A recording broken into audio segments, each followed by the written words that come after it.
جابرييل من هنالك في الجهة اليمنى، أقول قد يضرب الكرة والمحاولة من هنالك اللعبة، الإبعاد من الدفاع، تعود مرة أخرى، جول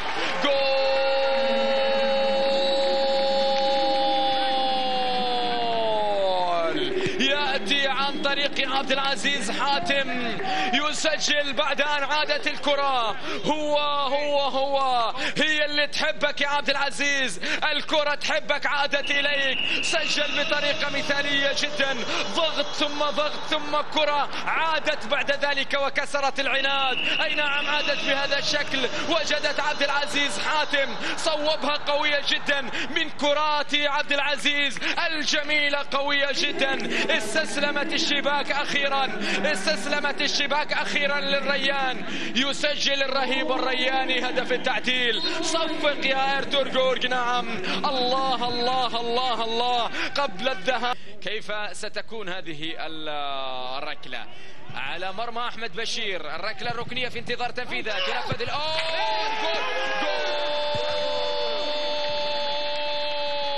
جول غريغوري يسجل للرهيب الرياني بطريقة مثالية جدا، يفتح الطريق ويكمل اللوحة، يكمل الجملة براسية رائعة جدا، راسية مثالية جدا، يضع الهدف الثاني بالنسبة للرهيب الرياني.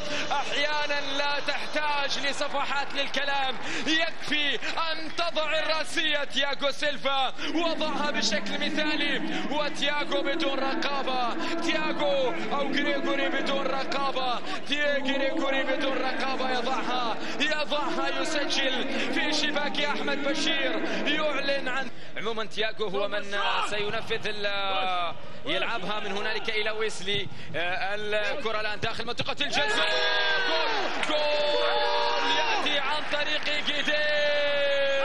هكذا تتكلم راسياتهم، هكذا تتكلم لعباتهم، وهكذا يتحدث روجر جيديش. يا سلام يا سلام يا سلام، يا الله على صوت الرهيب الرياني، ويا الله على روجر جيديش، وهدف مثالي جدا. يا سلام، شوف الكرة الماضية بهذا الشكل لعبت، بهذا الشكل جاءت، بهذا الشكل. يا سلام يا سلام يا سلام، روجر براس يكتب هدف ثالث بالنسبة للريان، مثالي جدا هذا الهدف. ويسلي وضعها بالمقاس، ويسلي وضعها بالملي، روجر لم يرفض هدية ويسلي، يسجل ويبتسم ويفرح مجددا. يا سلام، أمام هذا الرجل يعرف كيف يقرأ المباراة داخل المباراة. على تنفيذ الركلة الجزائية بالنسبة للرهيب الرياني، روجر جيديش يأخذ أنفاسه، يفكر أين سيضعها روجر،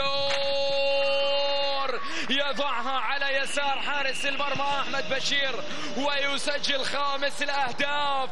هكذا الأهداف وإلا فلا، هكذا هي ركلات الجزاء وإلا فلا يا روجر يا جيديش. نعم يسجل روجر جيديش مرة أخرى هدف خامس بالنسبة للرهيب الرياني. تستقر في الزاوية التي لا يسكن فيها إلا الجمال، لا يسكن فيها إلا الإبداع، لا تسكن فيها